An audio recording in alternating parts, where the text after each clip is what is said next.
The Democrat worldview is dangerous. Hey everyone, I'm Kristan Hawkins. Welcome to this new episode of the Explicitly Pro-Life podcast. Hi, I'm Autumn Higashi, and this is my new show, Unapologetic, powered by Students for Life. It's 2022. We don't have time to be scared of being publicly pro-life because we have bigger things to focus on, like saving lives. But I know, it can be hard. The moment you open your mouth, you are bombarded with pro-choice keyboard warriors attacking your every word. And it can be intimidating unless you know exactly how to defend your position. Truth fears no investigation. There's an answer to every question, a solution to every situation, and a way to care for women and children. It doesn't have to be one or the other. So, consider me your new pro-life best friend. We all know pro-abortion media is shoved in our face daily. Facebook, TikTok, Snapchat, Instagram, you name it.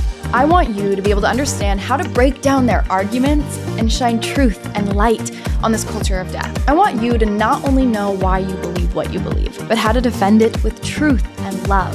Because we are the pro-life generation, and we are unapologetic.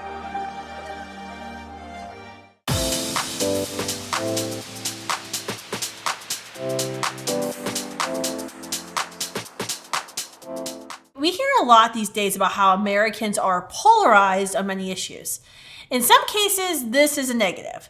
But in a few areas of life, those things are more black and white than others. And to be quite honest, they're deserving of polarization. There's nothing more deserving of polarization than abortion. One side in this debate wants to protect children from harm. The other side wants to deny those children, who are human beings, their value, their worthiness of life, and wants to see them dismembered, crushed, poisoned, and thrown into landfills or flushed down the toilet. When it comes to abortion in general, I think many people in America, many Americans find themselves, or they would call themselves, in the middle of the debate.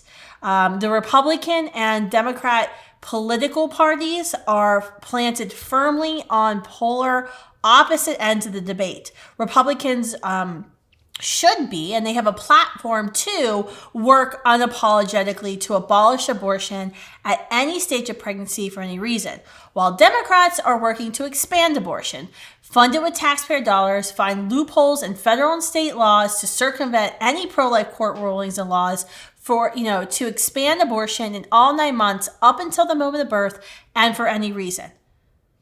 To be honest with you, a lot of times I think that Democrats are even more entrenched in their pro-abortion platform and stance than Republicans are in their pro-life one.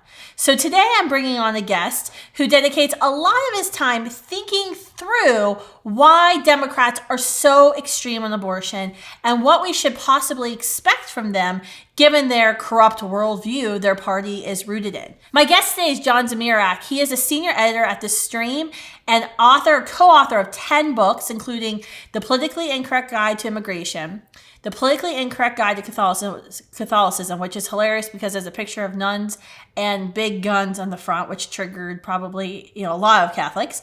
He's also the co-author of the book God's Guns and the Government and the Race to Save Our Century with Jason Jones, founder of the Vulnerable People Project and Movement, who's been a guest on this podcast before. John, welcome. Thanks for coming on today. Thank you, Kristan. It's an honor to talk to you. I love the work your organization does, and we try to highlight it as much as possible over at stream.org. You definitely do. You're awesome. I remember the first time I got to meet you. I think we were in a cab together going to the Young Americans Foundation. Yeah, America's Future Foundation. Yeah, I gave a talk there that they had to take off of YouTube. Of course. I was so excited to meet you because I've read your writings for years. And of course, Jason Jones, who gives me signed autographed book copies of his book, The Race to Save a Century, every single time I meet him. You are the co-author of that book. So I feel like I know you. So thank you for all that you do. You are, unapologetically, every week calling out the extremist agenda of Democrats, of liberals in our country, and holding their feet to the fire when it comes to abortion, which we need more of you in the media. You recently wrote in one of your articles at thestream.org that Justice Alito's ruling, quote, shredded the Democrats' arguments in favor of abortion. What did you mean by that? Well, if you sit down and read his majority opinion for Dobbs, which I did the same day it was issued. It takes about 2 hours. It's a masterpiece of legal reasoning and historical scholarship. He shows that Roe v. Wade was bad law. Now, the left has admitted that for a long time. Ruth Bader Ginsburg admitted it. Lawrence Tribe admitted it, that the Supreme Court just made it up. They just pulled the right to abortion out of thin air. And they didn't even really try very hard to ground it in the Constitution. This was the high watermark of the Supreme Court acting like a legislature, or like five philosopher kings ruling by decree. Then Planned Parenthood v. Casey came along, and it didn't try really to ground abortion rights in the Constitution. It just did a bunch of hand waving about how, fundamental liberty is in the Constitution, and abortion is a liberty, and the universe is a mystery. Dude, don't hog the bong, man. I'm getting the munchies. I mean, it really was something like a college sophomore during a stoned bull session would pull out of a bodily orifice. Alito goes through and shows the standard tests for whether or not a right is implied or enumerated in the Constitution, how you determine whether the Constitution means to protect our right to do X, Y, or Z. And he shows how one of the key tests is the customs and the morals and the laws that were prevailing when that part of the Constitution was adopted. So the key element of Casey was the 14th Amendment. They said the liberty right of the 14th Amendment protects a woman's right to have an abortion. Alito says, well, let's do the same historical context test that we do for other supposed implied rights. What were the abortion laws like when the 14th Amendment was adopted in, I think, 1867? Oh, it was illegal in every state. Huh. Did courts then invalidate those abortion laws because the 14th Amendment had passed? No. Did anyone ever think to argue that the 14th Amendment protected abortion? No, not even in Roe v. Wade. So this is something that Justice Kennedy made up in 1992. It was just an invention, and that's arbitrary. That's called dictatorship.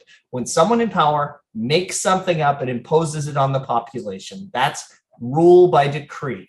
That's authoritarianism. That's Stalin. That's Hitler. That's not America. So after the ruling came out, I noticed something interesting. Not one liberal commentator came out to defend the legal argumentation of Roe v. Wade or Planned Parenthood v. Casey. Not one. None of them said, well, no, Justice Alito, you're wrong. Here's my constitutional argument. Instead, they said,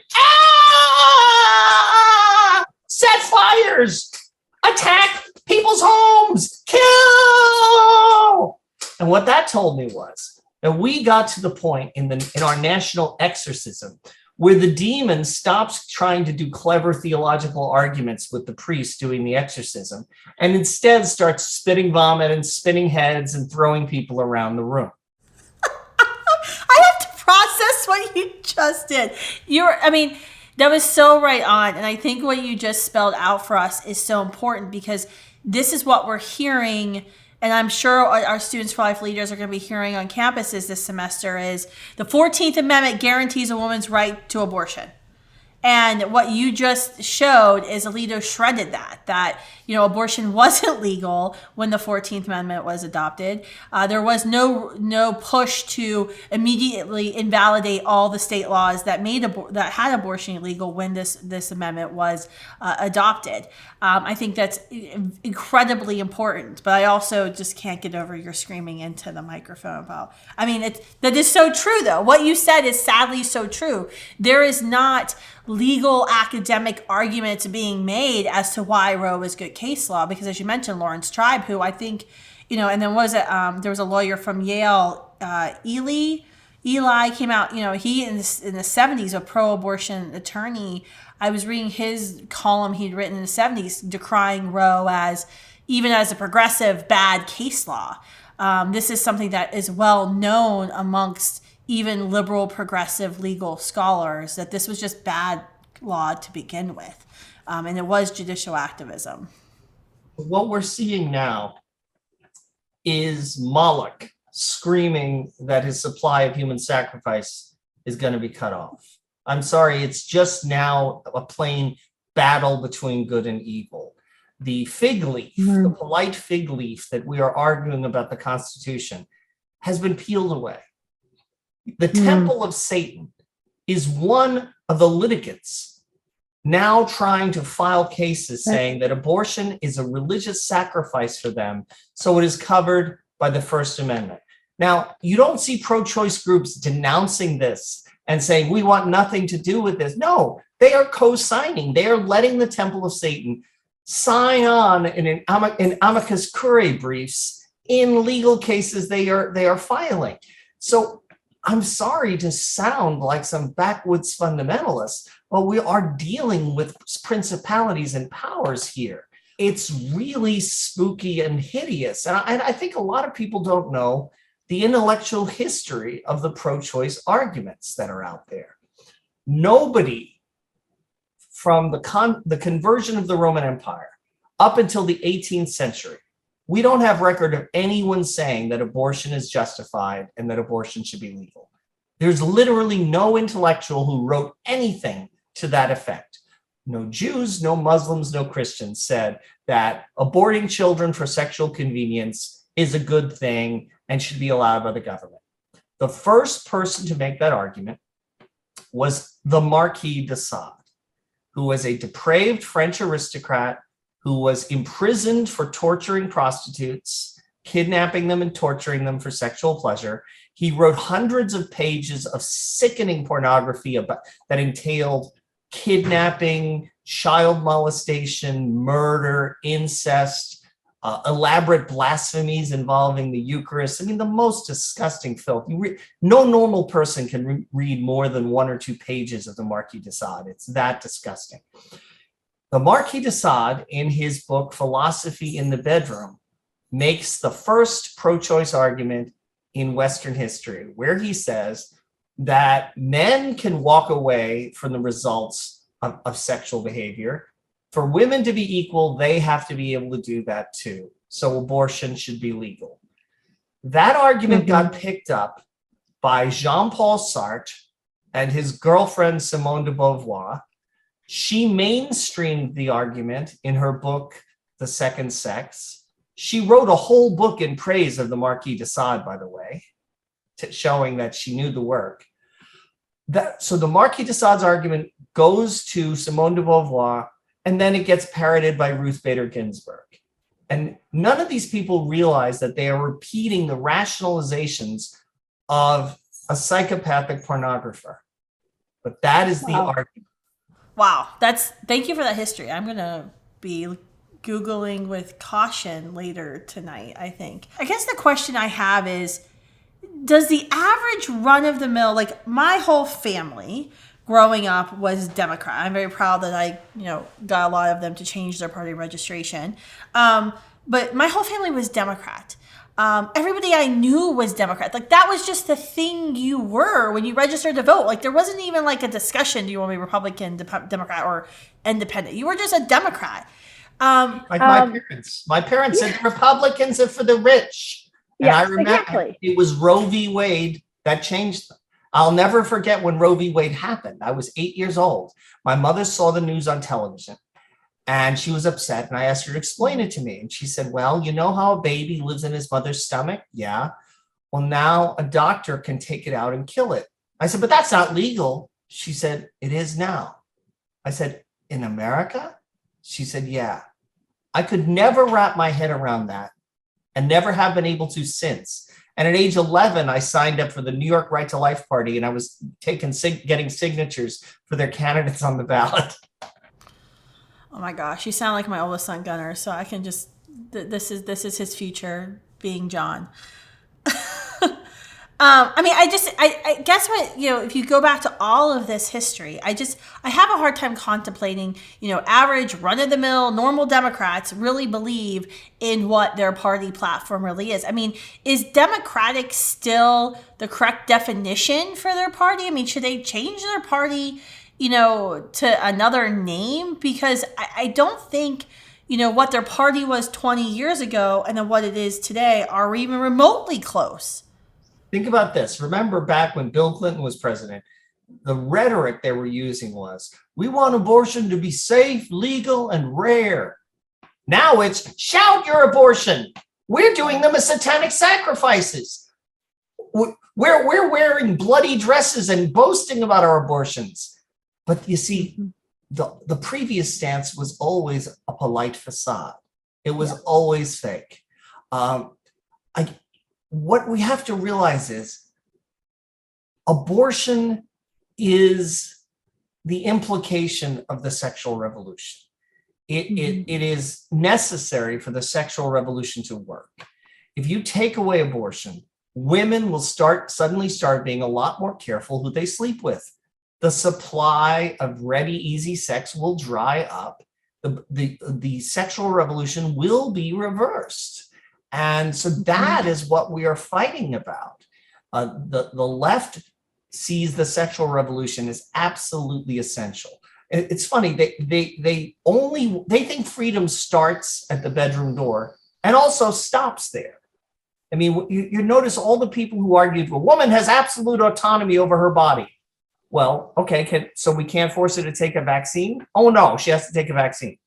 Can we stop her from prostitution? No, we can stop her from being a prostitute. Can we stop her from taking crystal meth? Well, no, we can stop that. Can we stop her from working at less than the minimum wage? No, she can't work at less than the minimum wage. It turns out bodily autonomy only applies to sex. Everywhere else, you belong to Uncle Sam.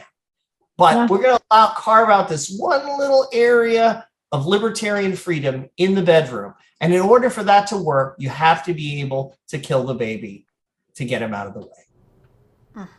It doesn't seem very democratic to me at all. They wanted all 50 states to be bound by the dictates of a few judges in Washington. All that happened with the overturning of Roe was giving the issue back to the voters, saying abortion is not so sacred that you can't even vote on it, which was the status quo position. Abortion is not as sacred as the right of free speech or the right to vote or the right to have a gun. Do you think that it was, I guess I'm going to go off script here, so I didn't prep you in advance on this question. But I have heard it a couple of times. I've heard it in the pro-life circles where folks are saying, Alito in his decision on Dobbs made a critical mistake in not, stating emphatically that the right to life is protected by the 14th Amendment. Have you heard that? And what's your response? Because their response is we should not have sent back to the states. It was a major mistake to have that done because I literally heard Lila over at Live Action, one of our former interns at Students for Life. I was speaking with her and she said something the other day and I was like, I need to talk to you about that further because the argument was that the mistake had been made. Alito's mistake was that he didn't state clearly that this was a right in the 14th Amendment and that this isn't actually up for the states or anyone to decide. You have to take into account political reality. And to do that would have been like Abraham Lincoln trying to free all the slaves on his first day in office. He believed the slaves should be freed, but he believed that he lived in a real world with genuine limitations. So he acted prudently within the circumstances that he faced. The Emancipation Proclamation only applied to the Confederate States. So the slaves in Delaware and Maryland continued to be slaves until after the Civil War when the 13th Amendment was passed. Because Abraham Lincoln knew if he tried to free all the slaves at once, he would have had a rebellion in the North. And we might have lost the Civil War. So you don't do dumb things just because they satisfy your sense of logical neatness. Yes, I would like to see abortion illegal in 50 states. I would like to see doctors who do illegal abortions on death row.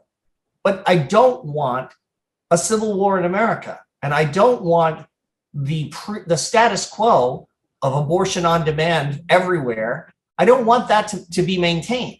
And if we make it all or nothing, no abortions at all in California and New York right now, or the only that's all we'll settle for. Otherwise, you have to keep abortion on demand everywhere. We will lose and we'll get nothing. It's perfectly principled to do the best you actually can. Thomas Aquinas said, sometimes it's imprudent even to preach the gospel because it will just get you killed. Sometimes even the most basic command, preaching the gospel, sometimes it's imprudent and you shouldn't do it. Likewise, it would have been fantastically imprudent, I think, for Alito to have written that we are now saying each of the 50 states must outlaw abortion, because it would have been defied. Nobody would have listened. It wouldn't have had any real world effect. Do you think the people in California who let the looters run wild during the George Floyd riots, you think they're going to say, well, we have to obey the Supreme Court because the rule of law is all important? No, of course not. You know, we are doing an exorcism, and exorcisms take a long time. They're exhausting. They're dangerous. They're not bam, bam, bam, done.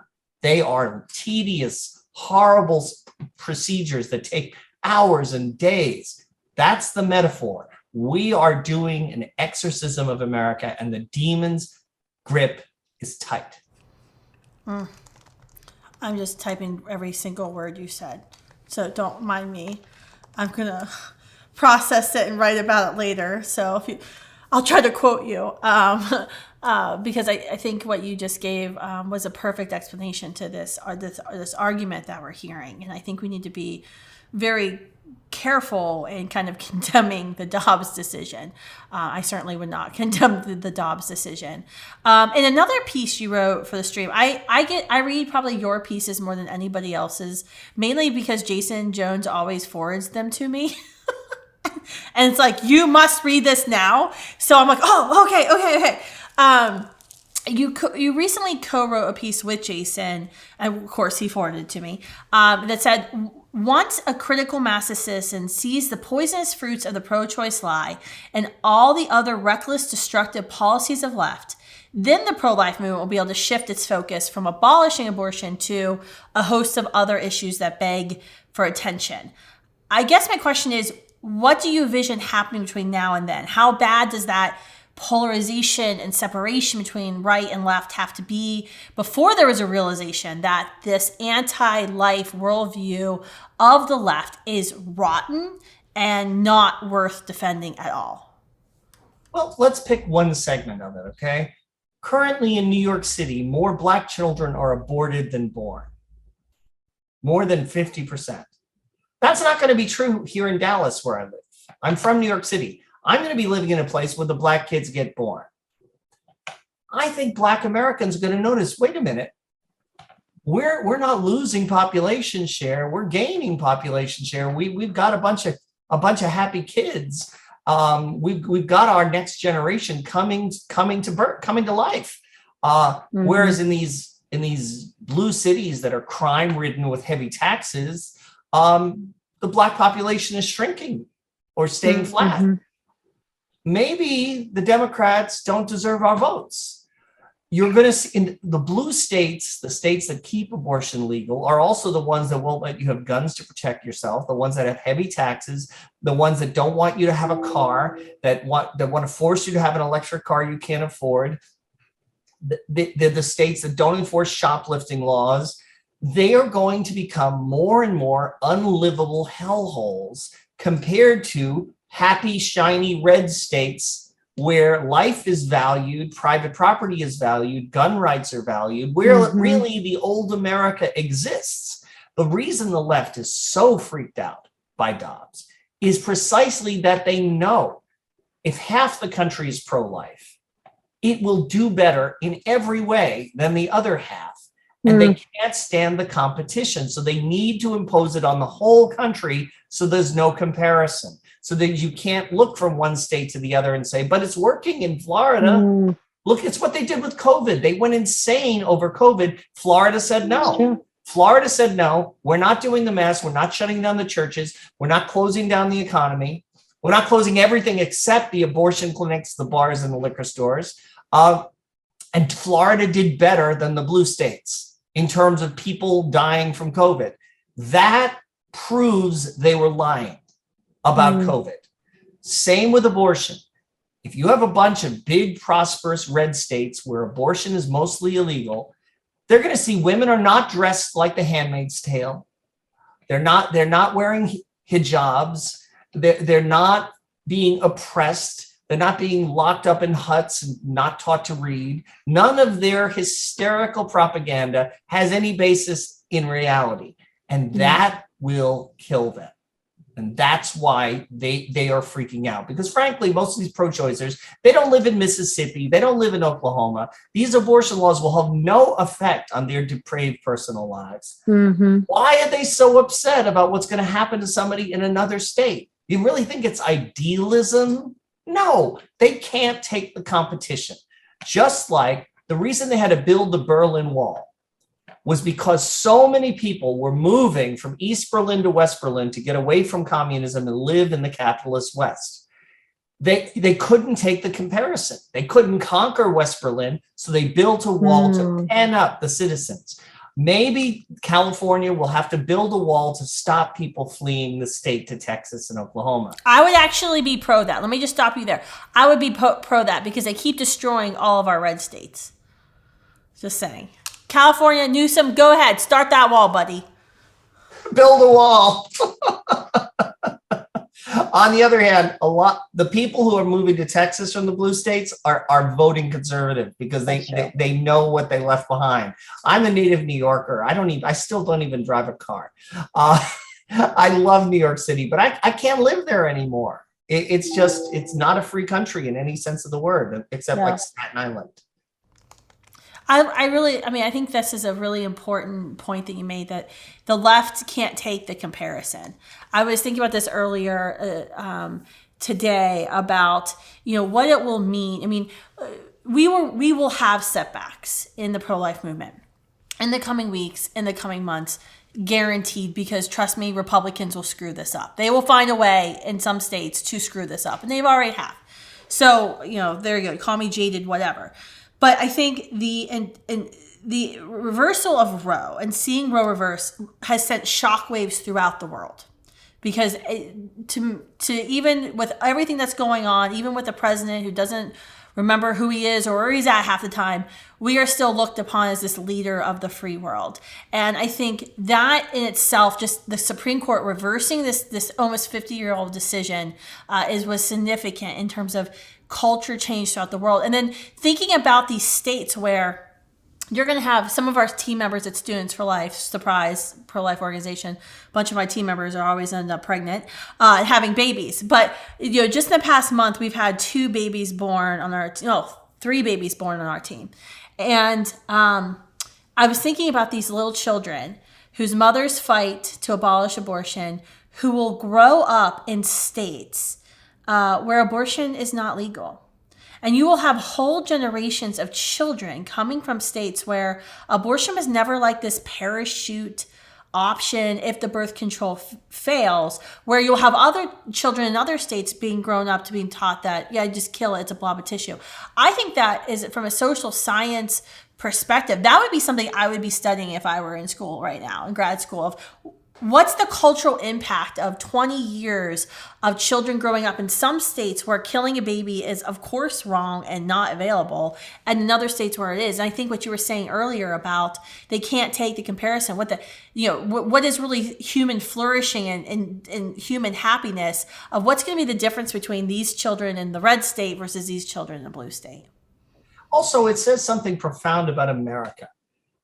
Growing up, I was always kind of ambivalent about America, my own country, because its highest court said killing your baby was a fundamental right, a basic part of American freedom. If that's true, it's not worth defending. It's certainly not worth exporting to the rest of the world. Now, that filthy lie that slander on America's founders has been removed from the law books. It's no longer taught in every law school that the Constitution protects killing children for sexual convenience. I think that's extremely important. Absolutely. Amen, brother. Thank you for coming on today, John. It's so great to talk to you. Where can folks, since I was already taking notes, you were schooling me, where can folks read all of your columns in the future? I write 5 days a week at stream.org, and I'm often on the Eric Metaxas show every week. That's right. He's a big fan of you, because I always see Eric's posts with lots of exclamation points when you were on the Eric Metaxas show. Hopefully, we were at Yale together. Awesome. I hope you can get on his new talk show. I saw he's doing like a talk show. Yeah, it's going to be kind of like Carol Burnett, Joe Franklin, Tonight Show. I'm pushing him in the Joe Franklin direction. Well, I hope to see you on. You would be a terrific guest on the new Conservative Tonight Show. Thanks, John. Thank you so much. Thank you all for tuning into this conversation. I hope it was informative for you as just much as informative for me. I was certainly taking notes, so I hope you are as well. The great thing about podcasts is you can listen to it again, and you can share this episode on your social media channels with all your pro-life friends. Make sure you subscribe and they subscribe. See you next week.